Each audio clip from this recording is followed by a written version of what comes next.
The wedding of Aldrich Vane, Duke of Kaelmore, to Lady Celestine Bramwell was everything that 4 seasons of careful negotiation and 2 family dynasties of accumulated expectation had promised it would be. The chapel at Kaelmore Hall was dressed in white and gold. Guests filled the pews in order of precedence, and a certain quality of silence settled over everything, the kind that belongs to rooms full of people all pretending not to watch each other. Corinna Voss stood near the back.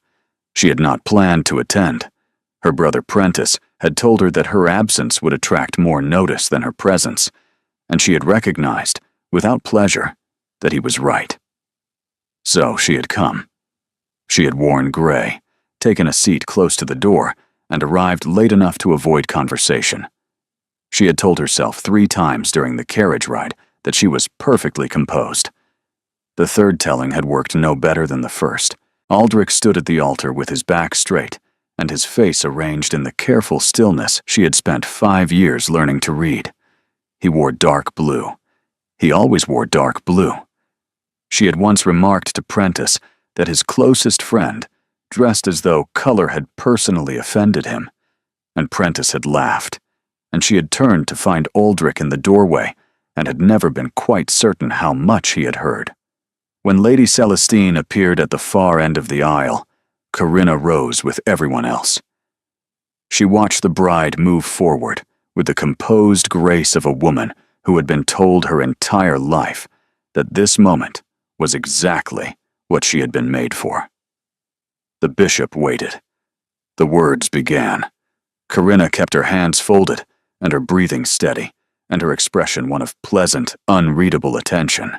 She had made her decision 6 weeks ago in the garden at Voss House, standing in the dark after an evening she would not allow herself to think about, understanding at last, with that particular quiet and terrible clarity, that what she had permitted herself to feel for Aldrich Vane was hers alone to manage.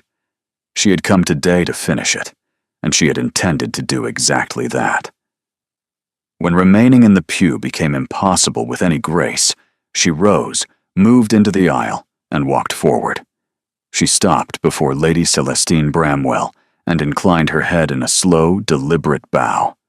Not required, not demanded by any protocol, but honest in the only way she had remaining. An acknowledgement of what was, a release of what could not be. She straightened. She turned toward the door. She took 1 step, then another. Corinna. His voice did not rise. It did not break.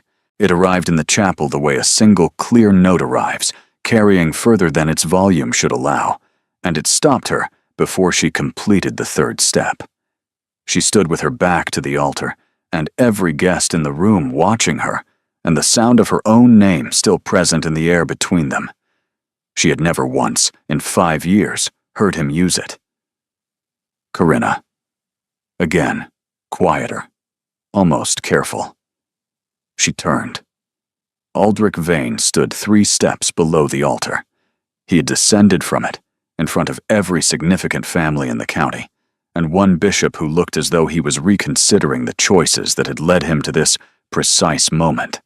And he was looking at her with the expression she had seen once, briefly, at a dinner 2 years ago, and had spent every effort since convincing herself she had misread entirely. She had not misread it. Lady Celestine stood behind him at the altar, her face composed in that particular way. Composure becomes visible only at its edges. She was not surprised, Corinna realized. Of everything in the room, that was the most unexpected thing. She was not surprised at all. The bishop had both hands folded and was looking at a point slightly above everyone's head. Prentice, 4 rows back, had gone completely still. "You were leaving," Aldrich said. "Yes," Corinna said. "I would like you to stay." She looked at him across the silent chapel and said, with the steadiness she had spent 6 weeks assembling, "That is a considerable thing to ask without a reason." "I have one," he said. "Then this," she said, with the smallest gesture toward the altar and the waiting bishop and the assembled guests and the bride, is not the setting for it. No, he agreed. He moved one step toward her. But you were leaving, and I find I cannot allow it. She had known Aldrich Vane for 5 years, and for 4 of those 5 years, she had managed the knowing with what she considered admirable practicality. The first meeting had not been a meeting so much as a collision. Prentice had agreed to escort her to an appointment, and had then forgotten, in the thorough way he forgot everything that did not concern horses or parliamentary reform. She had gone to his club in search of him, entering a room she was not supposed to enter, and had found a man by the fire with a brandy, and the expression of someone who had never once done anything inadvisable in his carefully ordered life. He had told her women were not permitted in the room.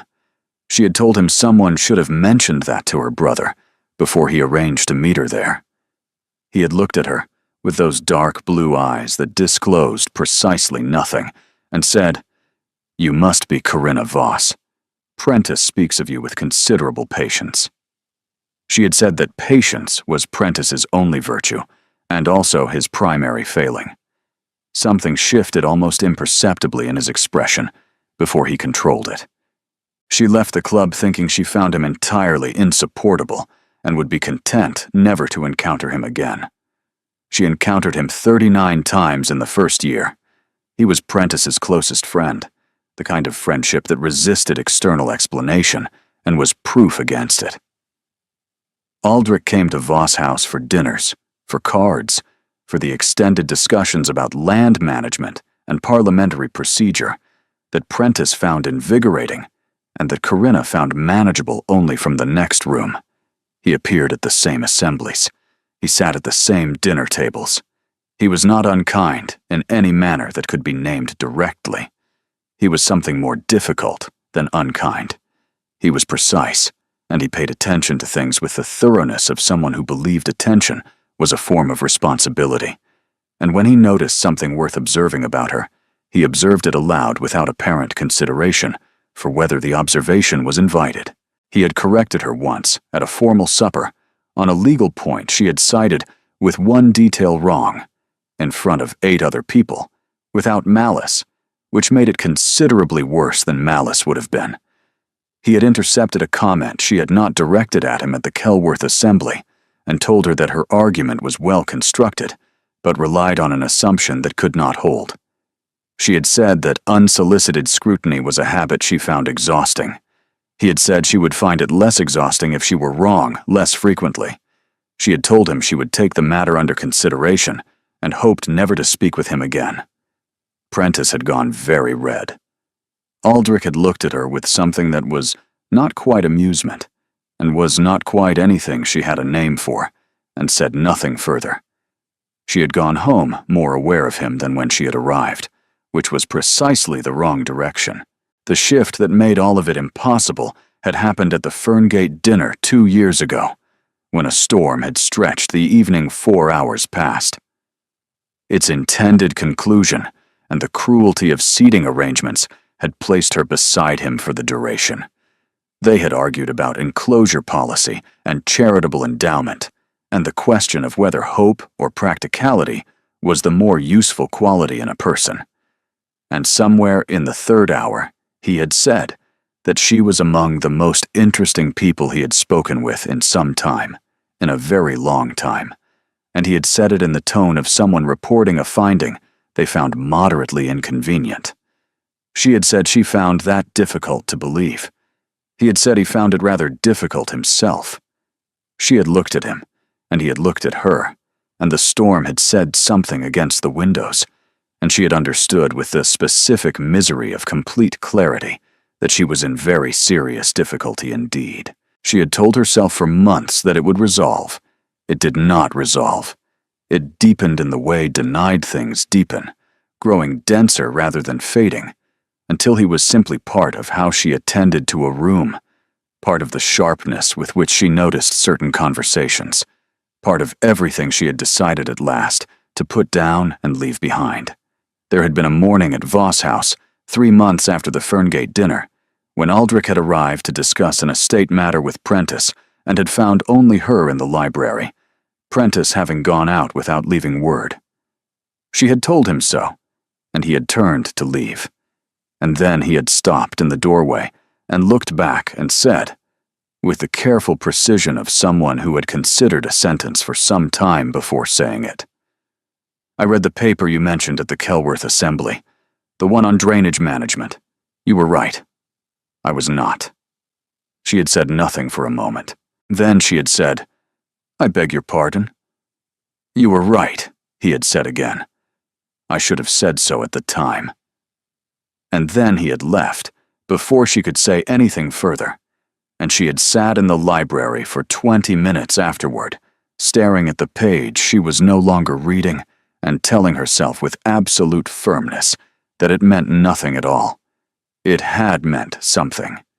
She simply had not permitted herself to know it yet. The Bramwell arrangement had been announced 8 months ago. Prentice had told her over breakfast, watching her face.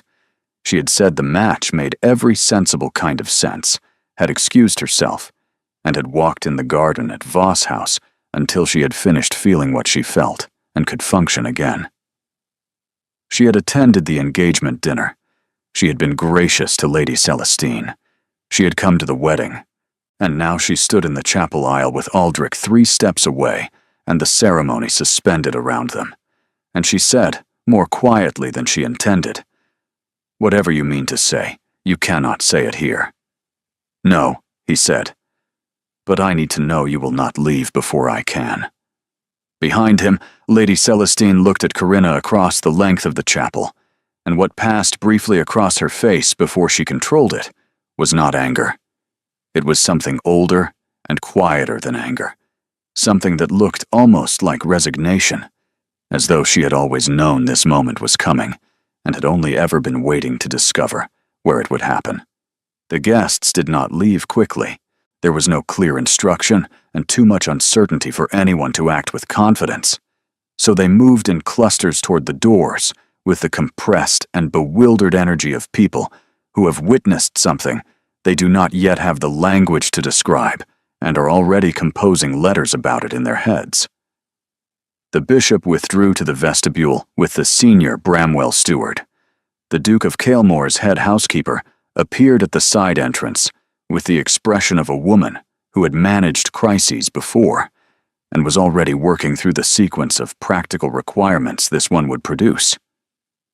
Lady Celestine had been guided by her mother and 2 sisters into the small anteroom to the left of the altar, the 3 of them forming around her with the quiet efficiency of people who had prepared for contingencies. Lord Bramwell stood at the far end of the nave, speaking in low, emphatic tones, with 2 men Corinna did not recognize, and from the angle of the conversation and the set of his shoulders, it was clear that whatever was being said was not charitable. Prentice reached her before anyone else. He said under his breath, "Don't move." "I was not planning to move," she said. "I was planning to leave the county." "Corinna."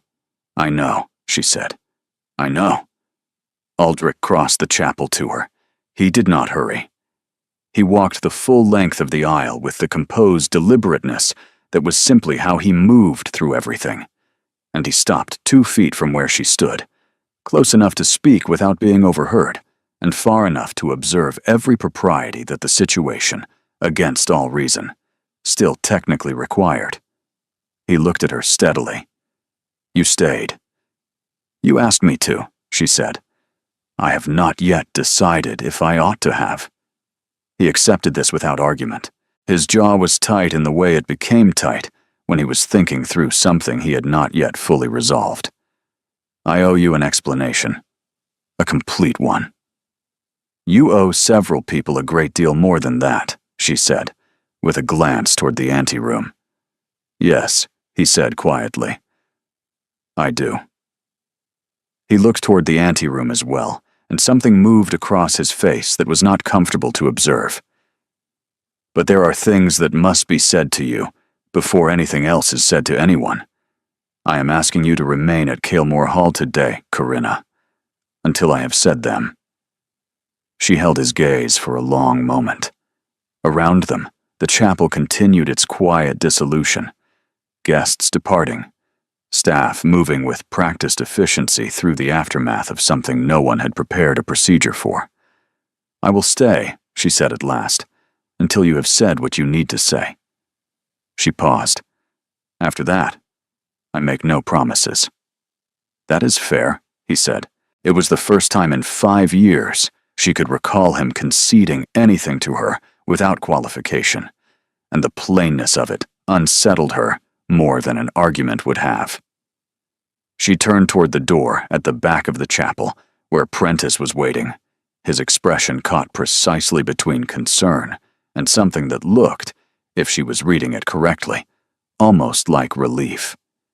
She had the distinct and uncomfortable feeling that she was the only person in the chapel who had not known this was going to happen. And she was beginning to suspect, which was somehow worse than not knowing, that she was also the only person who did not yet understand what it meant now that it had.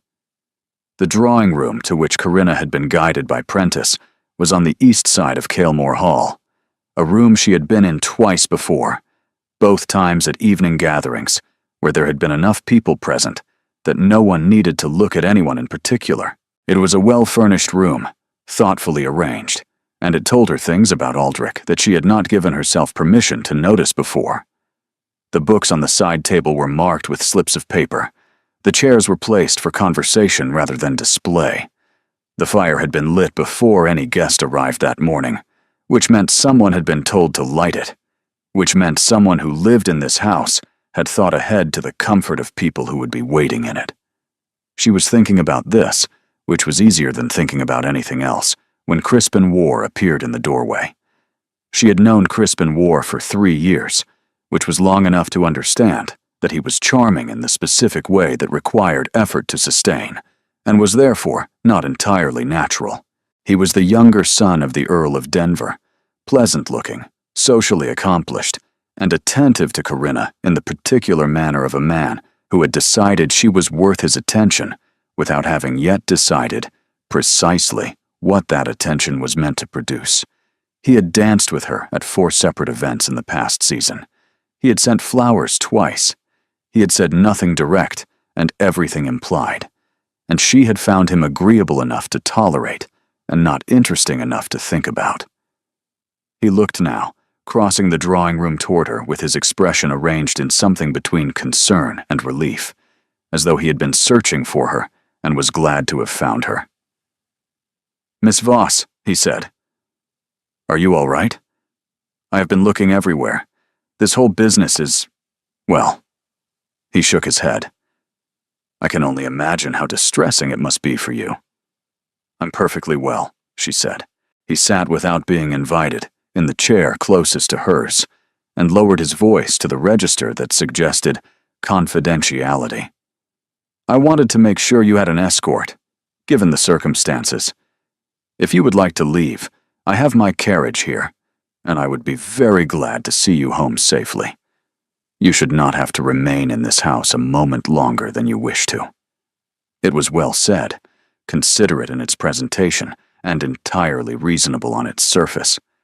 She looked at him for a moment, and thought about what Prentice had told her once, that Crispin War paid his attentions most consistently to women whose circumstances had recently become complicated, because complicated circumstances had a way of making simple offers seem more attractive than they would otherwise appear.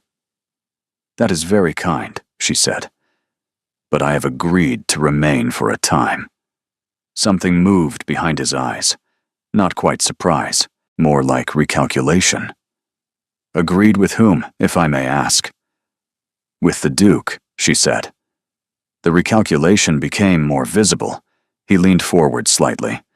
"Corinna," he said, using her given name for the first time, which she noted. "Whatever he has told you, you do not owe this man anything.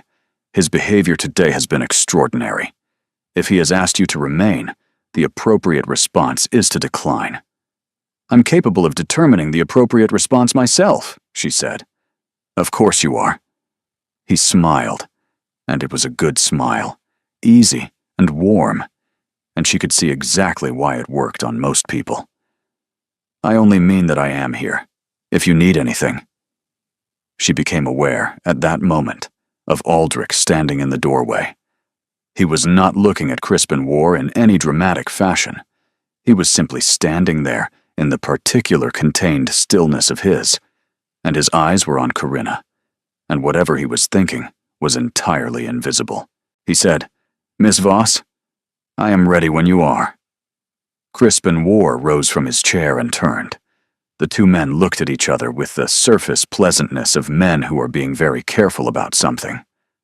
"War," Aldrich said. "Kaelmore," Crispin said. "I was just ensuring Miss Voss had everything she needed." "She does," Aldrich said. He looked at Corinna, and the look was not possessive. It was something quieter than possessive, something that asked rather than claimed. And she rose from her chair, because the asking, somehow, was worse than a command would have been. She was nearly at the door when they heard Lord Bramwell's voice in the corridor outside, sharp and carrying and clearly past the point of discretion. "I will not wait any longer, Kaelmore. You will face this now, in front of whoever is present. And you will explain to me, and to my daughter, and to every person who traveled to this county today and witnessed that disgrace, exactly what you intend to do about it." Corinna stopped. Aldrich's jaw tightened. He turned toward the corridor, and then he looked back at her once, briefly, and what she saw in his face in that single unguarded moment was not embarrassment, and not defiance, and not the practiced composure she had come to expect from him. It was something that looked, with a clarity that made her breath catch, very much like fear. The library at Kaelmore Hall was on the upper floor, reached by a staircase off the east corridor, and it was far enough from the main rooms that the sound of Lord Bramwell's voice did not carry there, which Corinna suspected was precisely why Aldrich had brought her to it. He had not answered Bramwell immediately. He had said, quietly and without raising his voice, that he would speak with Lord Bramwell within the hour, and that he would be grateful for the courtesy of that hour. Bramwell had not looked grateful. He had looked like a man who was measuring the precise limit of what he was willing to concede, and the answer was not much. But he had stepped back, and Prentice had guided Corinna up the stairs before anyone could say anything further. Now she stood in the library with its walls of ordered books and its single tall window overlooking the north lawn. And Aldrich stood 6 feet away near the fireplace, and Prentice had been persuaded, with difficulty, to wait outside the door. "You said you had an explanation," Corinna said. "I do," he said. "Then I am listening." He was quiet for a moment, not in the way of someone composing a performance, but in the way of someone who has rehearsed a thing many times and is discovering, at the moment of delivery, that the rehearsal was for a different room entirely. "I could not let you walk out of that chapel," he said. "I know what it looked like. I know what it cost. I am not asking you to excuse any of it. I am only asking you to understand that I was watching you bow to Celestine, watching you do the graceful and generous and entirely unnecessary thing you were doing. And I understood in that moment something I should have understood a very long time ago." "What did you understand?" she asked. He looked at her. "That I had been a coward." She had not expected that word. It did not fit with anything she knew about him, which was perhaps the point. "In what regard?" she said carefully. "In every regard that concerned you." He moved to the window and looked out at the lawn, where a few remaining guests were still making their way to carriages. "I told myself, for 4 years, that my feelings were irrelevant, that you were Prentice's sister, that my circumstances required a particular kind of match, and you were not that match, that I was being responsible." He paused. "What I was actually being was afraid of something I had no precedent for wanting." The fire made a small sound behind her. She did not move. "You treated me," she said, slowly, measuring each word, as though I were an inconvenience for most of those 4 years. Yes, he said. I did. You corrected me. You dismissed my opinions in public. You looked through me at gatherings, as though my presence required acknowledgement only when ignoring it would have been conspicuous. Yes. And now you are telling me that was because you were afraid. Yes, he turned from the window. I know how that sounds. It sounds, she said, like a very convenient way to reframe behavior that was unkind. It was unkind, he said. I am not asking you to call it anything else. Something crossed his face that was too raw to be comfortable to look at directly. Keeping distance from something you want very much can make you, I have discovered, rather unpleasant toward it. She studied him for a long moment, this man who had spent 5 years making her feel like a minor disruption in the margins of his more important life, and she felt, to her own surprise, something shift in the room between them. Not forgiveness, not yet, but the first small crack in the particular wall she had built over 4 years of managing what she felt. It frightened her considerably, more than she wanted it to. You are still engaged, she said, or were this morning. The engagement is over, he said. It was over before today. I should have ended it months ago. Why did you not? He held her gaze. Because ending it meant beginning something else. And beginning something else required a courage I was not certain I had. She opened her mouth to respond, and found she did not have the words immediately available, which was unusual enough to be alarming. I am not asking you to feel anything you do not feel, he said. I am asking only for the chance to say what should have been said a long time ago. The rest is yours to decide. She turned toward the window, because looking at him directly had become, in the last 2 minutes, something she needed to manage.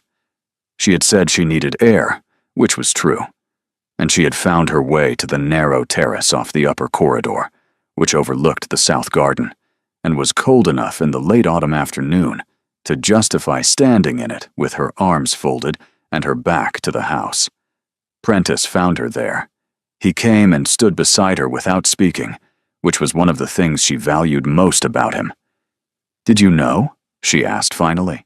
I suspected, he said. For about 2 years. You said nothing. You would not have thanked me for it. She considered this and found it was accurate. He says he was afraid. He was, Prentice said. I watched it.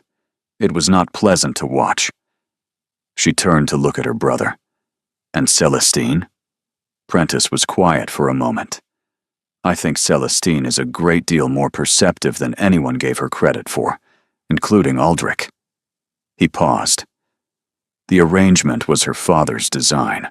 Whether she wanted it is a different question entirely. She did not look surprised, Corinna said. When he called my name, she did not look surprised at all. No, Prentice said. She did not. They stood together in the cold for a moment.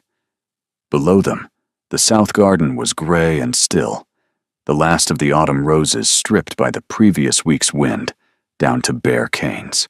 Prentice, she said. If he had told me, 2 years ago, plainly, if he had said what he said to me just now, would it have changed anything? Her brother looked at her for a long time. Then he said quietly, I think you already know the answer to that. She did. And that was precisely the problem.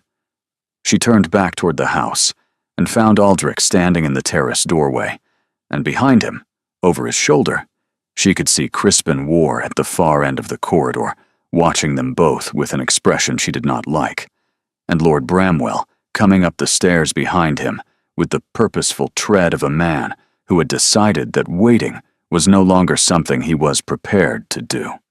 Lord Bramwell was not a subtle man in his anger. He came onto the terrace with his face flushed and his voice already at volume, and he looked at Corinna with an expression that made clear, without ambiguity, that in his accounting she was the source of everything that had gone wrong that morning. I should like to know, he said, not to Aldrich, but directly to her, what exactly you said to him, before the ceremony, or at any other time. I said nothing to him, she said. You walked to the front of that chapel and made a spectacle of yourself before my daughter, and whatever you intended, the effect was plain. The effect of bowing to Lady Celestine, Corinna said, keeping her voice level, was to acknowledge her, nothing more. Lord Bramwell. Aldrich's voice arrived between them with the quiet authority of someone who did not need volume. Whatever grievance you have today is with me. Miss Voss bears no responsibility for my choices. Your choices, Bramwell repeated, turning to Aldrich, have humiliated my family, broken an agreement made in good faith, and left my daughter at an altar before every family of consequence in this county. There will be consequences. I am aware, Aldrich said. I am asking you, for Lady Celestine's sake more than my own, to consider whether a public account of today serves her interests. That landed. Bramwell's jaw tightened. She deserves better than this, he said. Quieter. Yes, Aldrich said. She does. I will ensure she is not diminished by today. You have my word on that. Bramwell looked at him for a measuring moment. Then he looked at Corinna once more, with an expression that was not kind, and turned and went back down the stairs. The terrace was quiet. The cold pressed in from the garden below. Corinna waited until his footsteps had faded, before she said, You handled that well. I handled the part that could be handled, Aldrich said. The rest will follow us regardless. Yes, she said. It will. She turned to look at him directly, and the afternoon light was flat and gray on his face, and he looked tired in a way that had nothing to do with the hour. I need to ask you something, and I need you to answer it directly. Yes, he said. When you ended things with Celestine in your mind, not the formal ending, the real one, the moment when you knew it was over. When was it? He did not answer immediately. He looked out over the garden with that private stillness of his, and she waited, because she had learned by now that Aldrich's silences were not evasions. They were the sound of a man who would not say a thing until he was certain he could say it accurately.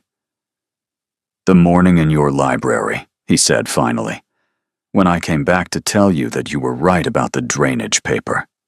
He paused. You looked at me as though you were not certain whether to believe me, and I thought, standing in that doorway, that I had spent so long making myself difficult to believe that I had no right to be surprised when you found it difficult.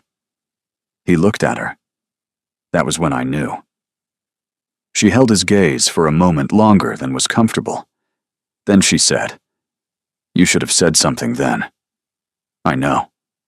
Instead of waiting until today. Until the worst possible moment in the worst possible setting, with the worst possible consequences for everyone involved. I know, he said again.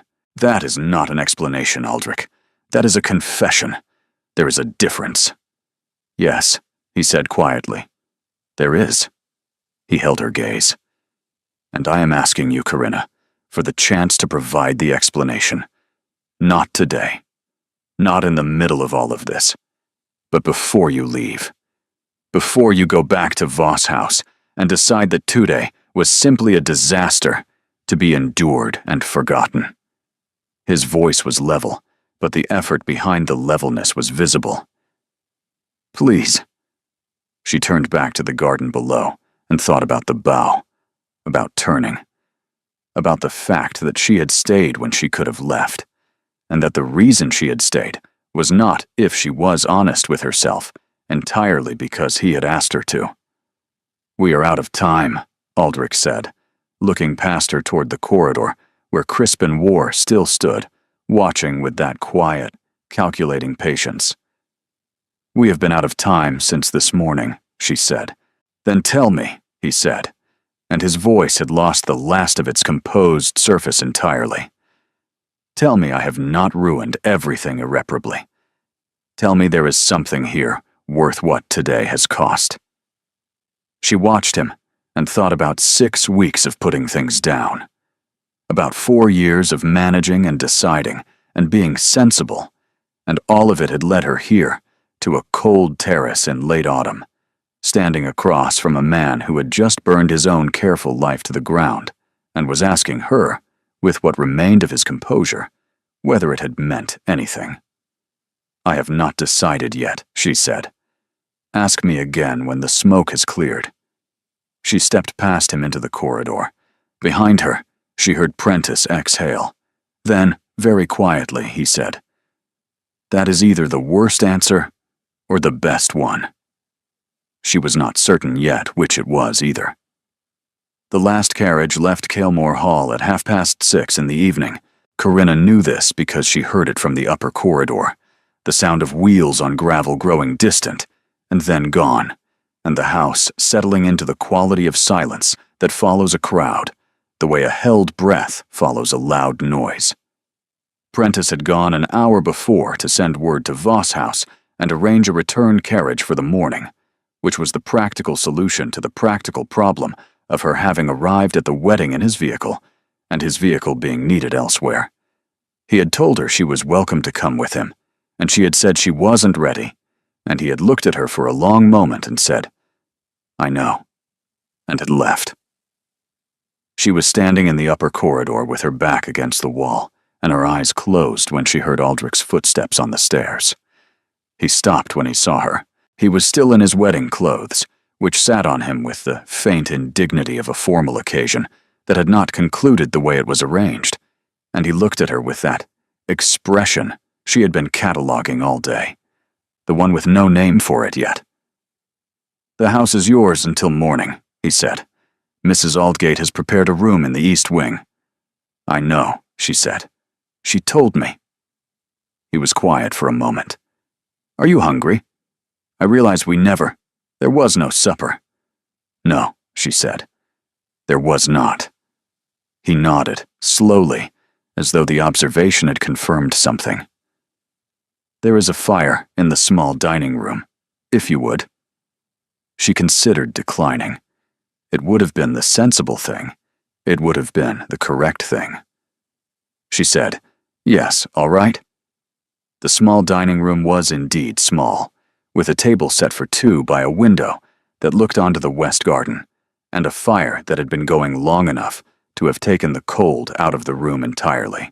The food was simple: soup and bread and cold game, the kind of meal assembled by a kitchen that has been told to manage without a full complement of staff, and has done so with quiet competence. They ate for several minutes without speaking, which was different from their previous silences, in that this one was not hostile and not careful. It was simply the silence of 2 people who had spoken a great deal today, and were deciding what came next. "How long had you been planning it?" she asked eventually. "Ending it. Before today." He set down his spoon. 3 months. "And you said nothing to anyone?" "I said something to my solicitor, regarding the financial arrangements." He looked at her. "I was not certain, for a long time, that I had the right to end it on the grounds I wanted to end it, whether wanting something was sufficient reason." "What grounds did you want to end it on?" He held her gaze. "On the grounds that I was in love with someone else, and had been for longer than was honest to conceal." She looked back at him, and let the sentence be what it was without retreating from it. "And you decided today that those were sufficient grounds." "I decided," he said, "when I watched you walk toward the door. When I understood what you were doing, and why, and realized that you had done the graceful and generous thing, because you believed there was nothing else available to you." He paused.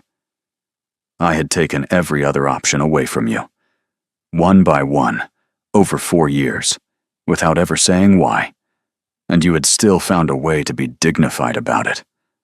Something moved in his face. "I could not let that be how it ended." She was quiet for a moment. The fire shifted behind her. "I had practiced it," she said finally. The bow. I stood in my room at Voss House the night before, and I practiced it in front of the mirror because I wanted to be certain I could do it without my hands shaking. She looked down at her hands on the table. They shook anyway. He said nothing for a moment. Then, quietly, I know. I saw. She looked up. You were watching. I was always watching, he said. That was rather the problem. They sat with that for a moment, the two of them, and the fire, and the small room, and all 4 years of it laid out between them with nowhere left to put it. I need to tell you something, she said, and I need you to not say anything until I have finished. He nodded. When I made that bow, she said, it was not only for Celestine, it was for me. I made it because I needed to finish something inside myself that I had been not quite finishing for a very long time. I needed to make it real, the giving up of it, because it was not real yet, and I needed it to be. She paused.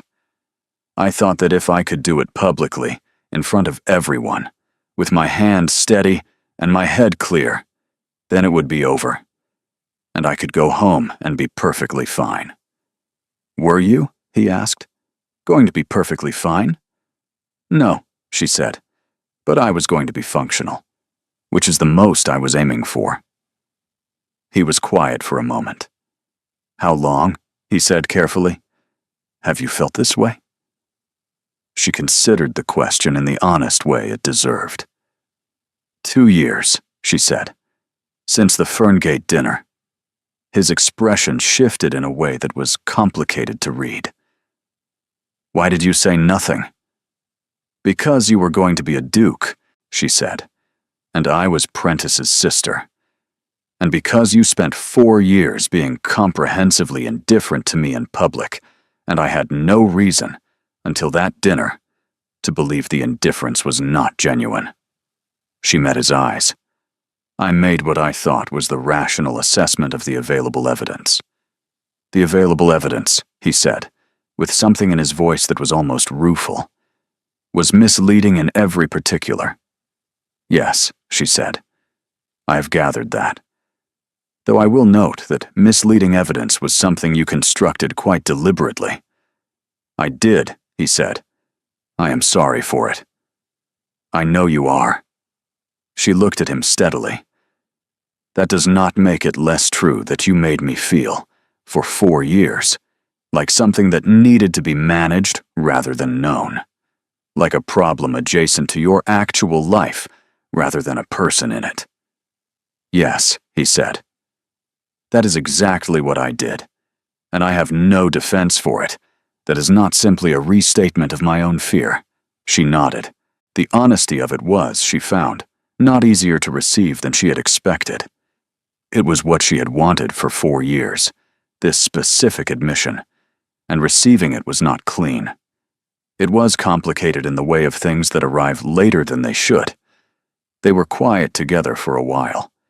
Outside the window, the garden had gone dark entirely, and the only light in the room was the fire and the 2 candles on the table, and she was aware of the smallness of the room and the distance between them, and the fact that neither of them was filling that distance or choosing to.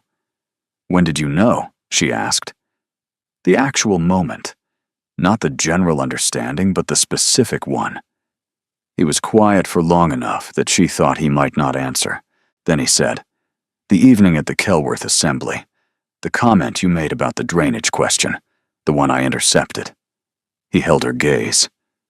You turned when you heard my voice, and your expression was exactly what it always was when I came into a conversation uninvited, which was composed but briefly and visibly irritated.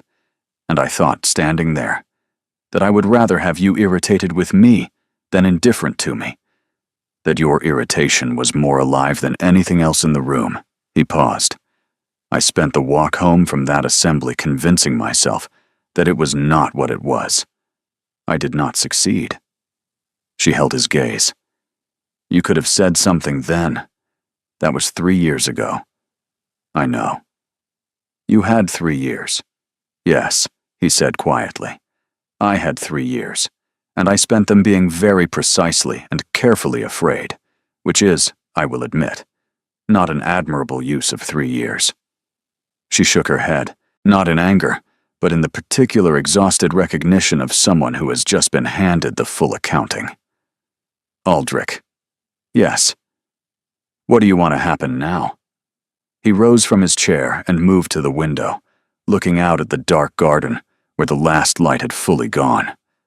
He stood there for a moment with his hands at his sides, and she watched the line of his shoulders and thought about all the times she had watched him from across rooms and told herself she was not doing exactly that. I want to court you, he said. Properly and publicly, in whatever form that takes after today.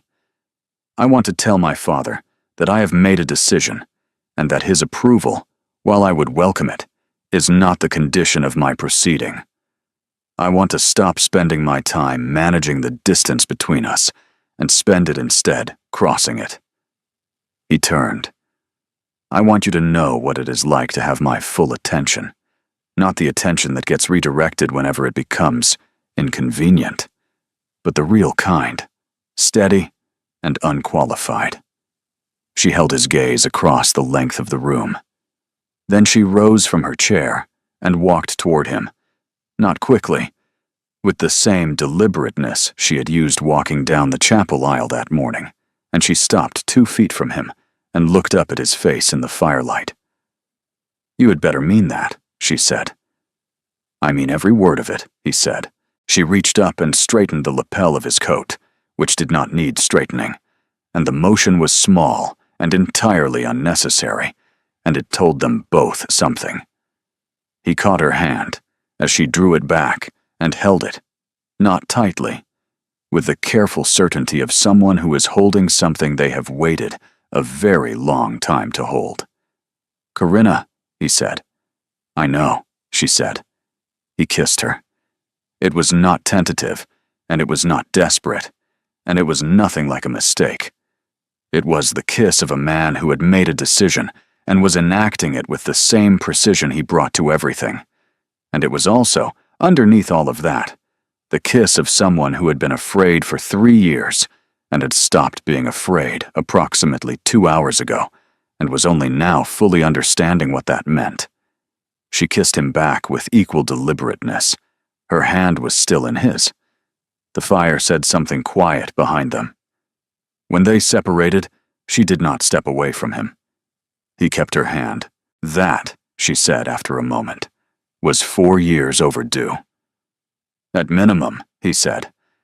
There was something in his voice she had never heard there before, an ease, a warmth that had always been present somewhere, but never permitted out where it could be observed.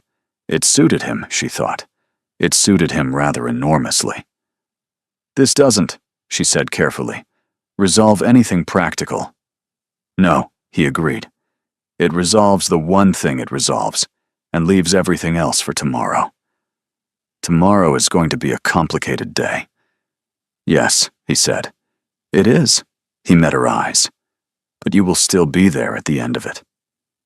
It was not a question. She answered it anyway. Yes, she said. I will still be there. They stood in the small dining room of Kalemore Hall for a little while longer, with the fire burning low and the dark garden pressing gently at the window. And for the first time in 4 years, neither of them was managing anything at all. At some point the fire needed attention. He saw to it without releasing her hand. She found this unreasonably significant, and noted it in the specific way she had always noted things about him, with precision, and against her preference. I want to ask you something, he said, returning. Ask. If I had told you, at the Kelworth Assembly, if I had said, that evening, what I should have said, what would you have done? She considered the question with care. I would have been very suspicious, she said, for a considerable time. He accepted this. And then? And then, she said, I expect I would have been rather unreasonably happy. She looked at him. But I would have needed to be suspicious first. You had given me a great deal of evidence in the contrary direction. I had, he said. I am aware. The correction at the supper, she said. In front of 8 people. I know. The Kelworth Assembly comment. I know. The 3 separate occasions on which you told me my reasoning was sound, but my conclusion was wrong. To be fair, he said, with the careful tone of someone who knows they are on uncertain ground, in 2 of those 3 instances, the conclusion was in fact wrong. She looked at him. And the 3rd? He was quiet for a moment. I may have been less certain than I represented. She laughed. It was the real laugh, the one she could not manage, and he watched her when she laughed with the expression he had spent 4 years cataloging and had only in the last several hours finally understood. It was not indifference, and it had never been indifference. It was the expression of a man who was trying very hard not to show how much he was attending. You are going to be extremely difficult to be married to, she said, on account of always being approximately right. He looked at her with the warmth that was still new enough to be notable every time it appeared.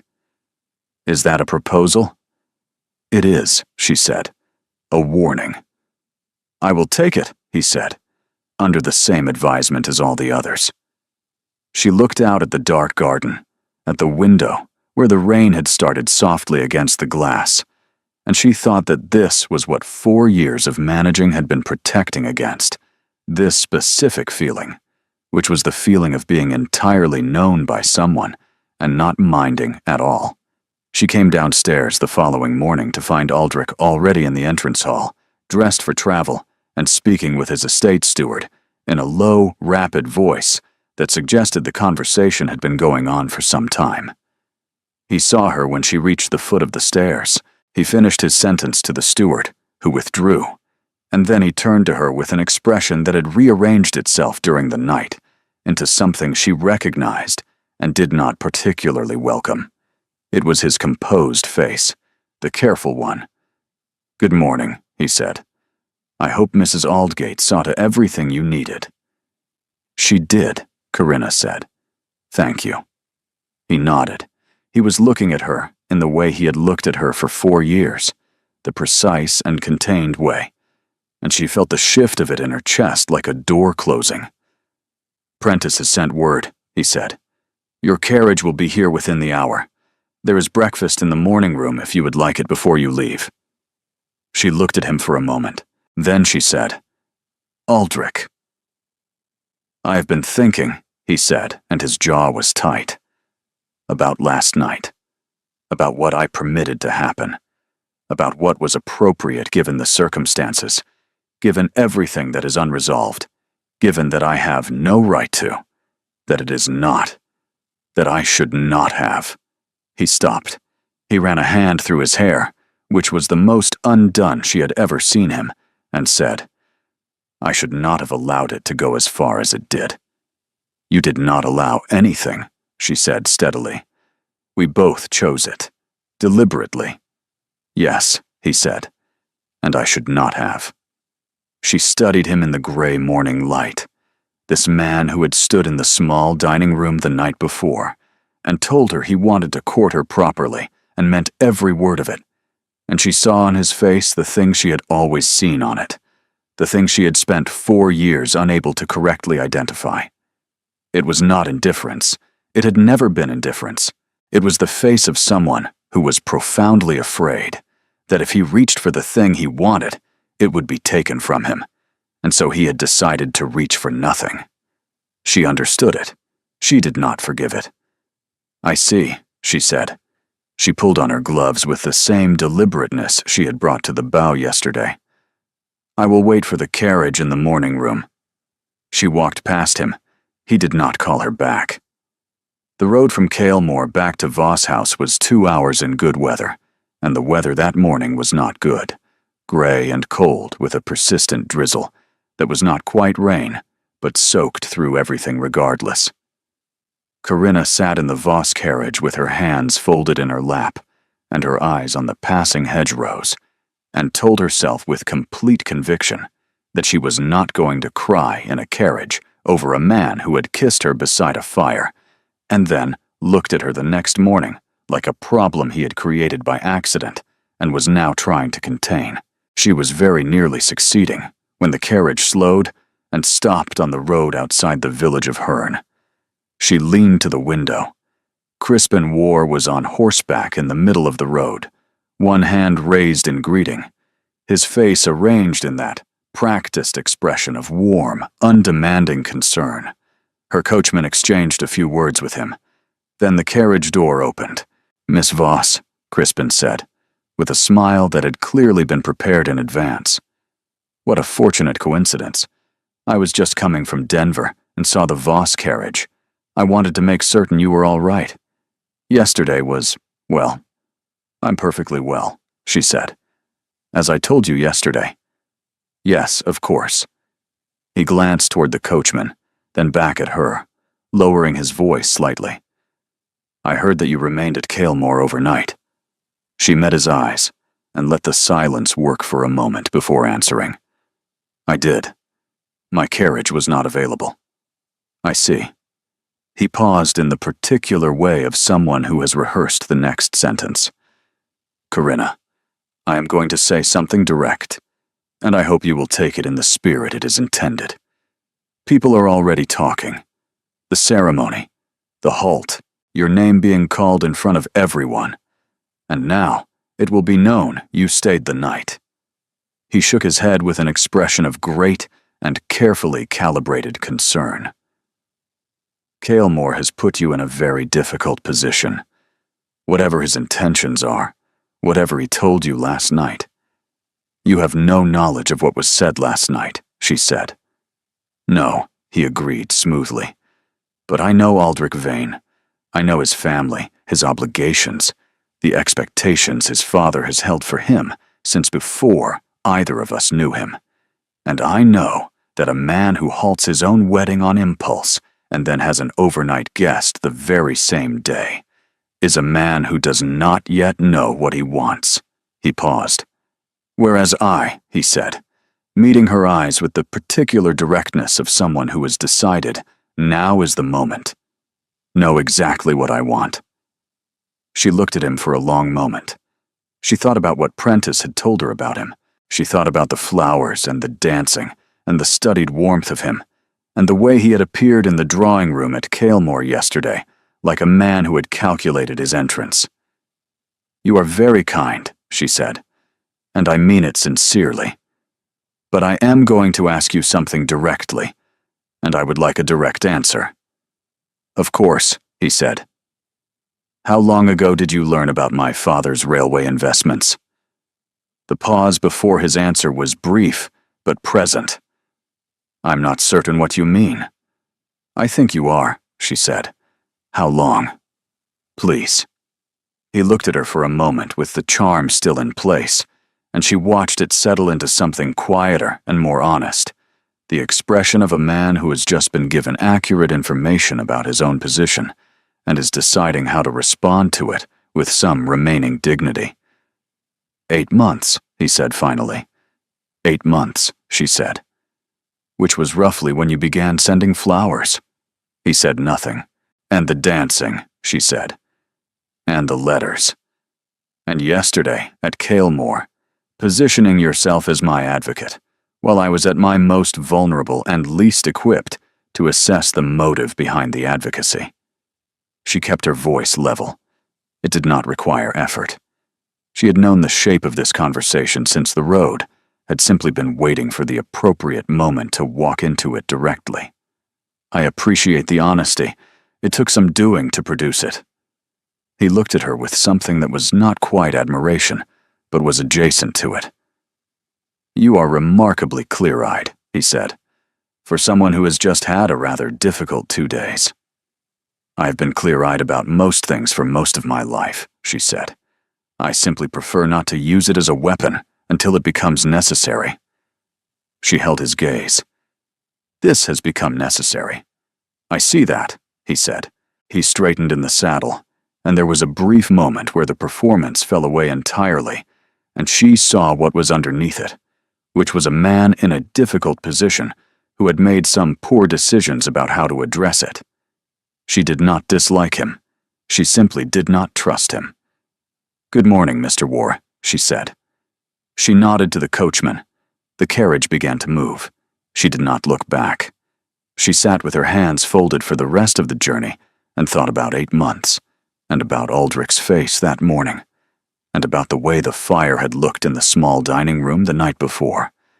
And she was not at all certain of anything, except that she was more tired than she had ever been. And that being right about Crispin War brought her considerably less satisfaction than she had expected.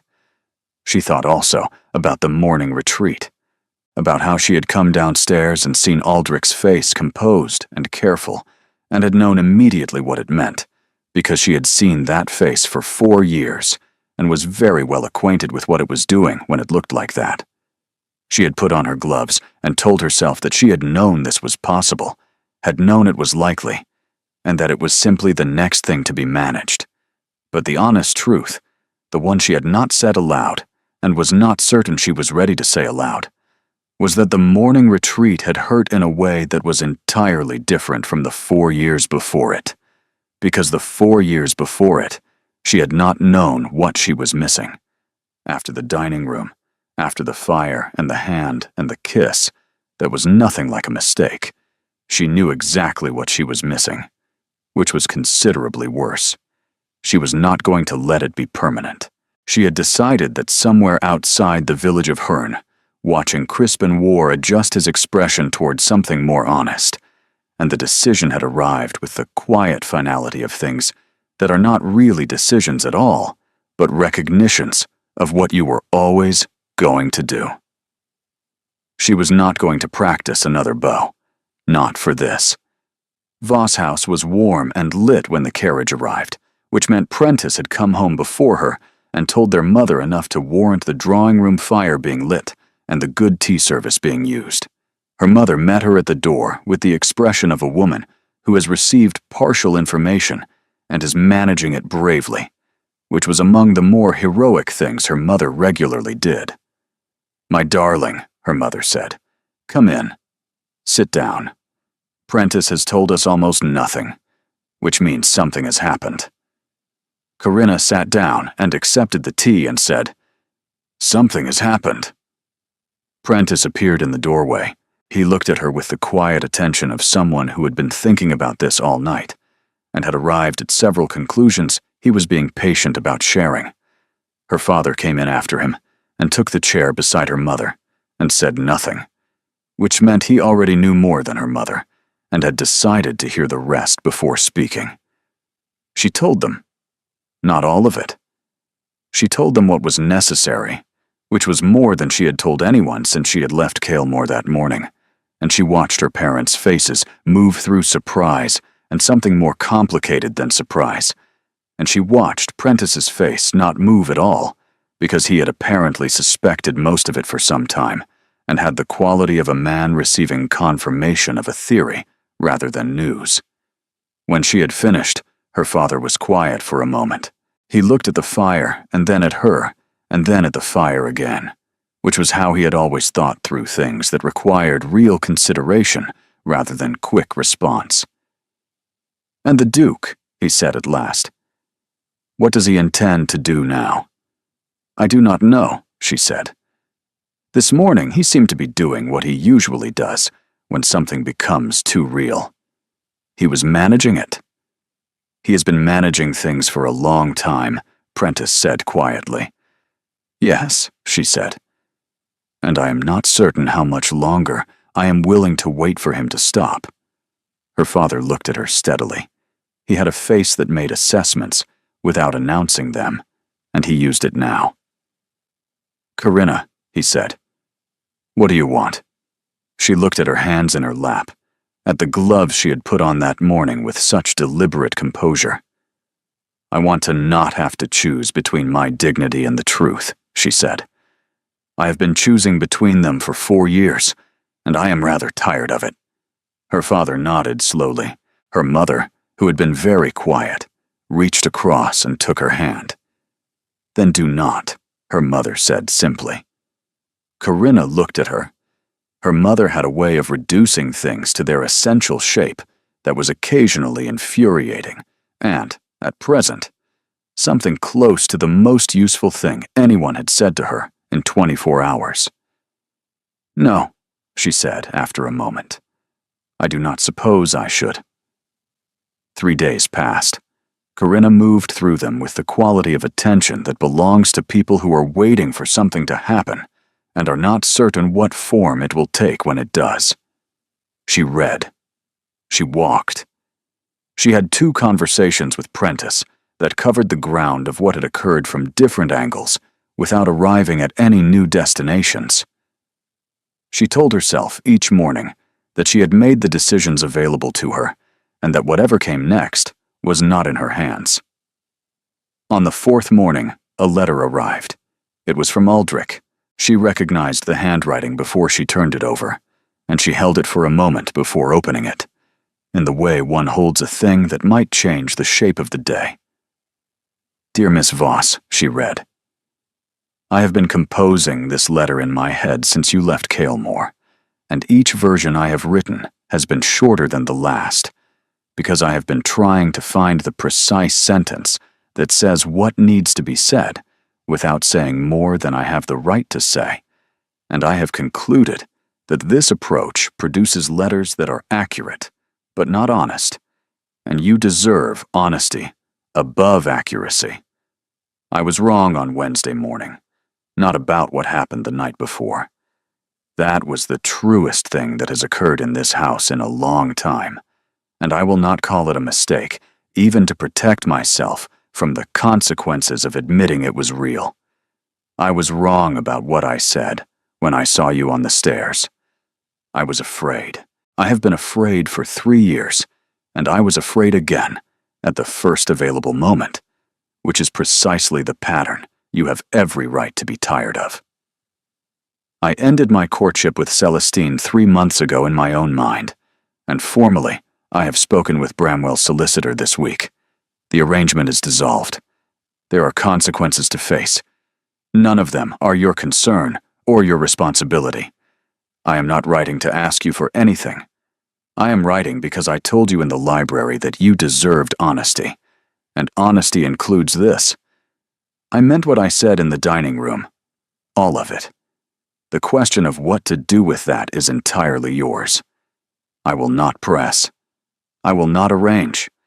I will simply be available if you decide there is something here worth the difficulty of it." Vain. She read it twice. Then she folded it and placed it in her writing desk and sat for a moment with her hands in her lap and thought that it was the most honest thing he had ever written to her, and also that he had still managed to leave the next step entirely to her, which was either cowardice or courtesy, and she had not yet determined which.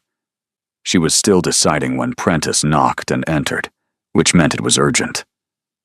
"Crispin War has written to Father," he said. "I thought you should know before Father speaks to you about it." She closed her eyes briefly. "What does it say?" "He has been subtle about it. He implies, without stating directly, that your reputation may have been compromised by the overnight stay at Kalemore. He phrases it as concern. He mentions in passing that he would be glad to speak in your defense if anything were to be questioned." Prentice paused. "It is not a threat. It is the outline of one. He is hoping Father will decide the simplest solution is to accept him," she said. "Yes," Prentice said. "He is reasonably good at identifying when people are in a position to accept simple solutions." She stood up. She picked up Aldrich's letter from her writing desk and looked at it for a moment. Then she put it down again. "Prentice," she said. "Yes. I am going to need the carriage." She found Crispin War, not because she had difficulty locating him, but because he had left sufficient indication of his movements over the past 3 days that finding him required only the application of moderate effort, which itself told her something about his expectation of being found. He was at his club in the city, lunching with 2 other men she recognized as belonging to the outer edge of his social circle, men whose presence suggested an audience as much as company. He rose when he saw her come in, which was not something men typically did for women in this particular room, which meant he had prepared for her arrival, which confirmed the rest of it. "Miss Voss," he said, with the warmth that was his best instrument. What a pleasant surprise. "It is not a surprise," she said, "and I would like a word privately, if you will excuse yourself from your friends." He excused himself, with the smooth grace of a man who was pleased things were proceeding according to plan, and followed her to a small adjacent sitting room, where no one could hear them well. "I want to be direct," she said. "The letter you sent my father was a thinly constructed threat, and I imagine you know that I know that." He tilted his head slightly, a small recalibration. It was a letter expressing concern, which is all it was. "Then I am sure you will have no objection to withdrawing the implication," she said, clearly and in writing, "to my father, within the week." "That seems," he said carefully, "rather a lot to ask." "It seems rather a lot," she agreed. "Crispin, you are not a bad man. I do not think you are. I think you are a man in a difficult financial position who has become very skilled at identifying opportunities and is sometimes unable to see when an opportunity is actually a person." She looked at him steadily. "I am a person, not an opportunity. And if you write a single further word that touches my reputation or implies a compromise that did not occur, I will tell every woman of my acquaintance, which is rather a lot of them, exactly what I know about your family's financial situation and the calculations behind your courtship behavior, not out of malice. Out of clarity." He regarded her for a long moment. Something shifted in his expression, past the charm and the recalculation, to something that was almost candid. "You are," he said at last, "remarkably difficult to manage." "Yes," she said, "I have been told." She left him there and walked out into the cold afternoon, and she had been on the pavement for approximately 45 seconds when she became aware of Aldrich standing a few feet away, looking at her with an expression she had long since given up trying to categorize. "I followed the carriage," he said, "from Voss House." She looked at him. "You followed the carriage." "I had come to speak to Prentice. He told me where you had gone and why." He glanced toward the club door. "What did you say to him?" "I told him to withdraw the letter," she said, "and I told him what would happen if he did not." Aldrich was quiet for a moment. "On your own?" "Yes, on my own." She looked at him with a steadiness that was neither warm nor cold, but simply direct. "I have been handling things on my own for some time, Aldrich. I am rather competent at it." She paused. "Though I will note that it would have been considerably simpler to handle if a letter had not been required in the first place. A letter being required in the first place being a direct consequence of the morning retreat from Kalemore Hall, which was itself a direct consequence of 4 years of not saying what needed to be said." She tilted her head slightly. "I am not angry. I want to be accurate." He held her gaze and did not flinch from the accuracy of it. "You are right," he said. "Every part of that is right." "I know," she said. "Was there something you came to say? Something beyond following my carriage across the city?" He saw her standing there in the gray afternoon, composed and direct and rather magnificent, and he said, "Yes, there is." She waited. "I have been afraid," he said, "for 4 years. And I was afraid on Wednesday morning. And I wrote you a letter yesterday that was honest about the fear, but that still, somehow, managed to leave the burden of the next step with you, which is exactly what I have been doing for 4 years. And I am done doing it." She said nothing. "I am asking to court you," he said, "formally, with Prentice's knowledge, in full view of everyone, beginning immediately. Not contingent on my father's approval, not qualified by any consideration of what is convenient for my circumstances." He took a step toward her. "I am asking because I want to, not because the situation has forced my hand. because there is a difference between being driven towards something by circumstance and choosing it with a full understanding of what it costs, and I want you to know that I understand exactly what this costs, and I am choosing it anyway." She regarded him for a long moment in the gray afternoon, on a pavement outside a club in the city, which was not a setting either of them would have chosen, but which was, she reflected, rather aptly theirs. "You followed my carriage," she said. "I did." "Across the city?" "Yes." "To tell me that?" "Yes," he said. And then, very quietly, "I was not going to let you handle war alone. And I was not going to write you another careful letter. And I was not going to wait until I had everything resolved and managed and arranged before I said what I should have said 4 years ago." He was close now, close enough to speak quietly, close enough that the people passing on the pavement behind them could observe without hearing. "I should have told you at the Ferngate dinner. I should have told you when I came back to say you were right about the paper. I should have told you the morning of the wedding, before you ever had to go and practice that bow in front of a mirror." Her breath caught.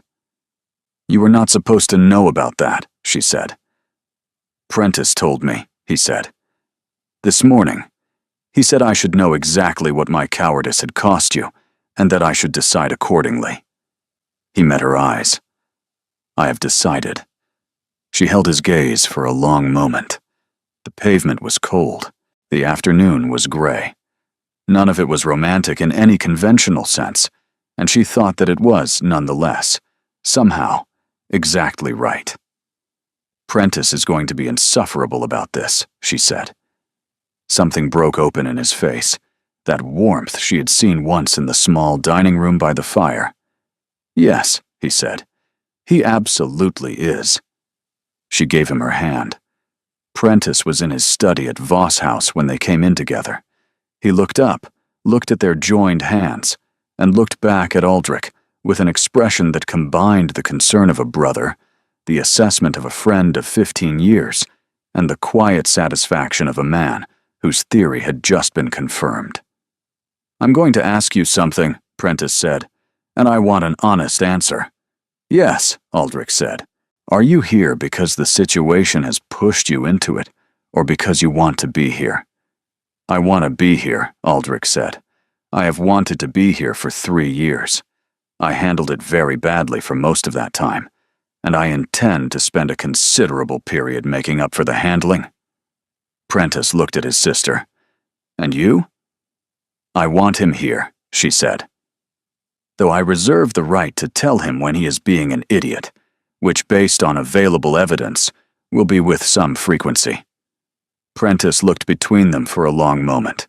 He stood up.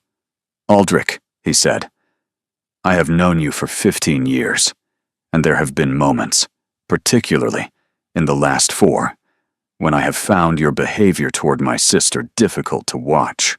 You know that." "I know that," Aldrich said.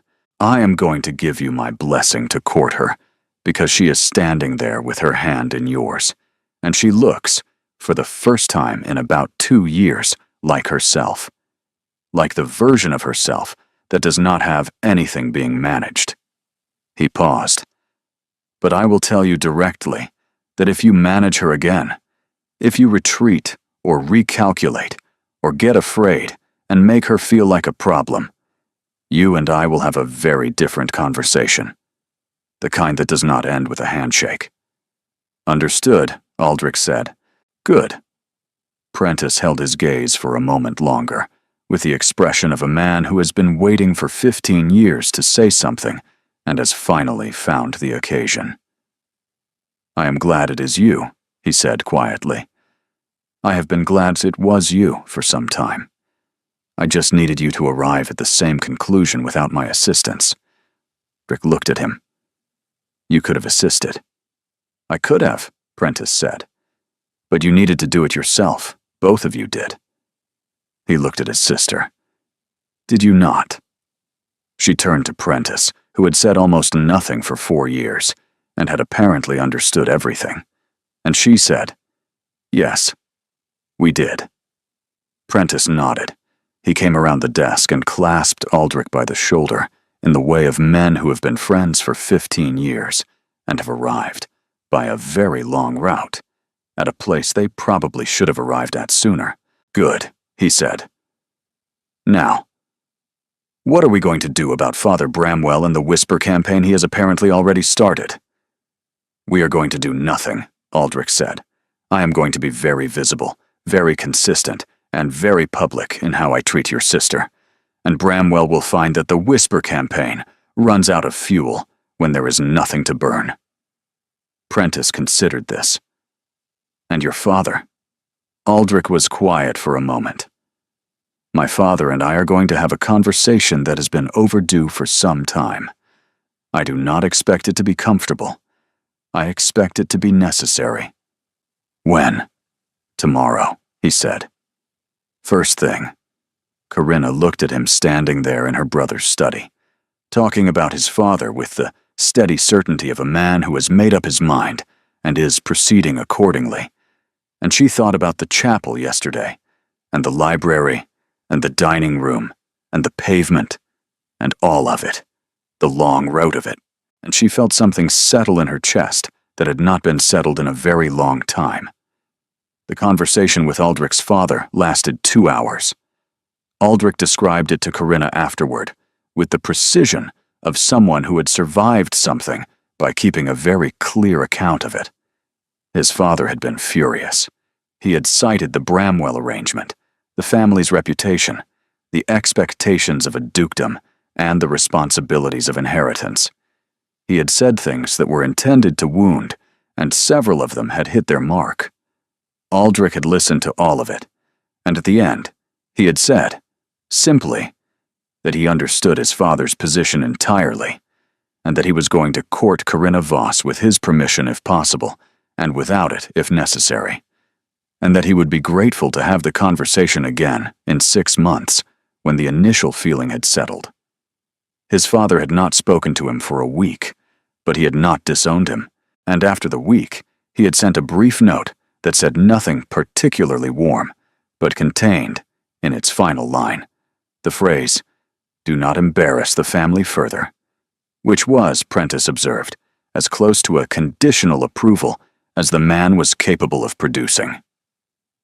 Corinna had written a brief reply to the Duke that Aldrich had not seen before she sent it. He had asked afterward what it said. She told him she had thanked his father for his restraint, acknowledged the difficulty of his position, and expressed the hope that they might come to know each other better in time. Aldrich had looked at her for a long moment, and said that was either very wise or very bold. She had said it was neither. It was simply what was true. The rest of it was what it was. People talked. They talked for several weeks with considerable energy about the Halted wedding and the overnight stay and the broken Bramwell arrangement, and Corinna's name was attached to words she found unpleasant, and Aldrich's was attached to words he found inaccurate. And through all of it, Aldrich was precisely what he had said he would be. Present, consistent, visible. He called every day at the approved hours. He stood beside her at every social occasion, and when people whispered in her direction, he looked at them with the particular quality of attention that communicated, without requiring words, that he had noticed, and that they should consider carefully whether they wished to continue. Slowly, the way that storms exhaust themselves eventually, the talking moved on to other things, because Aldrich Vane was the heir to a significant dukedom, and he was publicly, plainly, and with apparent deep conviction choosing Corinna Voss, and society, which was fundamentally a practical institution, had to account for that. The proposal came 4 months later, in the drawing room at Voss House, with her parents present, and Prentice standing in the doorway doing a mediocre job of pretending he had not arranged to be there. He got down on one knee and asked her to marry him, formally, and without qualification, and she said yes, and her mother made a sound, and Prentice said something under his breath that made her father laugh.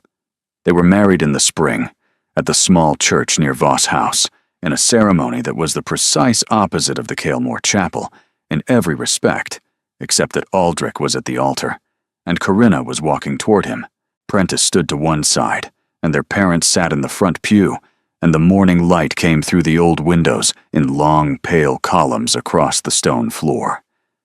And this time, no one called her name before she reached him, because this time, there was nowhere else she was trying to go, and they both knew it. 2 years later, on a morning in early autumn, Corinna was in the garden at Kalemore Hall when Aldrich came looking for her. She heard him before she saw him, his footsteps on the gravel path, the particular cadence of them that she knew now the way she knew most things about him, not because she had studied it, but because it had become part of how she moved through the world. "You have been out here for an hour," he said. "I was thinking," she said.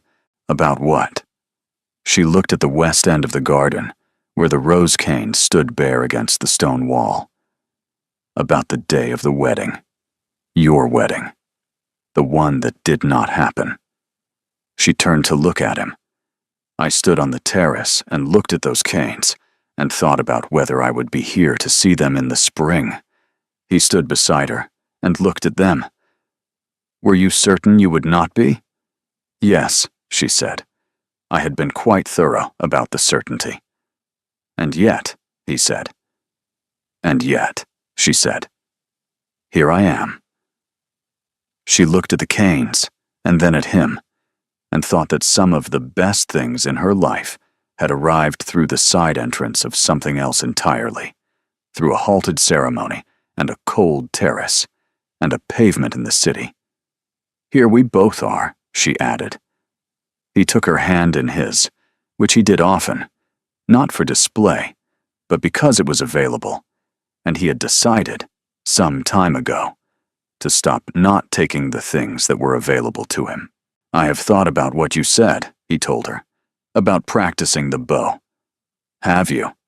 "Rather often." He looked at her. "I think about you standing in your room the night before, alone, practicing the most graceful version of giving me up, because you had decided there was no other option." He paused. "And I think about the fact that I could have told you at any point in the preceding 2 years that there was another option. And I chose not to, because I was afraid." "You have apologized for that," she said. "Several times." "I know," he said, "but I want to remember it clearly, because it was the closest thing I have ever done to the worst thing I can imagine doing. And I want to make certain I never do anything like it again." She looked at him in the early autumn light, more himself than she had ever seen him in the years before, and said, "You are not afraid anymore." "No," he said. "I am not." He looked at her. "You want to know what changed?" "I already know," she said. "You told me on the pavement." "Tell me again," he said. "I like hearing it." She smiled. "You followed my carriage across the city, and decided that was the answer to the question you had been asking yourself for 4 years. "Yes," he said. "And before that, you turned around in the chapel. You turned around when I called your name, and your face told me that you had not fully closed everything off yet." He met her eyes. I understood that fear had cost me 3 years of something real, and that if I let it cost me one more day, I did not deserve the thing I was afraid of losing. She was quiet for a moment. "I want to tell you something." "Tell me." "The bow," she said. "I meant it when I made it. I was truly trying to let go." She looked at him steadily. "But the very first step I took toward the door, I was already hoping you would stop me. I had been hoping it for 4 years. I had simply decided, finally, to stop waiting for it and go." He held her gaze. "And then I stopped you." "And then you stopped you," she said. "So here we are." He pulled her gently toward him, and she went without hesitation, because this was the difference between then and now, between the managing and the not managing, between the person she had been in that gray silk near the back of the chapel and the person she was now, in this garden, in this life. She had practiced the letting go so carefully, and it had not been needed. What had been needed was much simpler. Two people who loved each other, each waiting for the other to be brave enough first. She had been walking toward this for 4 years. She was glad every morning that she had turned around when he called her name. Not because she had no choice, because she had always had a choice. And this one, she would not have missed for anything in the world. If this story stayed with you, if you held your breath in that chapel doorway waiting to see whether she would turn, then you already understand what it is really about. It is not about a ceremony. It is about the moment you stop performing the graceful surrender and admit to yourself and to the person who has been watching you from across rooms that you still want the thing you were trying to put down. Thank you for being here. There are more stories coming. Subscribe and ring the bell. We will be here when they do.